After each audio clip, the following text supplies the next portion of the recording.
স্বাক্ষর করেছে। নাসির ভাই আজকে বলেছে স্বাক্ষর করার পরে আজকে আবার বিপক্ষে অবস্থান নিয়েছে। বিয়ে যদি করবে না তাহলে কাবিনে সিগনেচার কেন করলাম? সংসার যদি নাই করবা তাহলে কবুল কেন বললাম? কবুল যেহেতু বলেছেন, কাবিনে যেহেতু সিগনেচারও করেছেন, আপনাদেরকে সংসারও করতে হবে।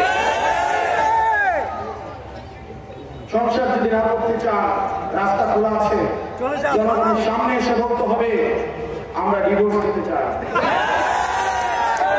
জনগণের সামনে মুখোশ উন্মোচন করতে হবে। জনগণকে বোকা বানিয়ে সংস্কারের বিপক্ষে অবস্থান নেওয়া যাবে না।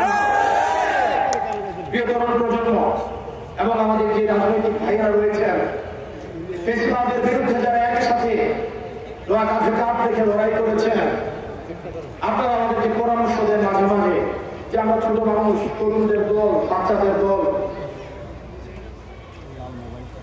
আমরা আপনাদেরকে বলতে চাই সরকারি চাকরিতে একটা নির্দিষ্ট সময়ের পরে চাকরিতে রাখে না। এই কারণেই রাখে না, হয়তো তারা সিদ্ধান্ত সঠিকভাবে নিতে পারবে না, হয়তো বয়সের ভারে, অভিজ্ঞতার ভারে কাজ করতে করতে তারা ক্লান্ত হয়ে যায়।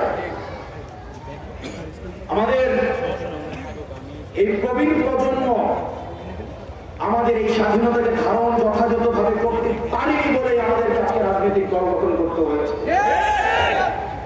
আমরা না হয় রাস্তা থেকে আবার ঘুরে ফিরে যেতাম,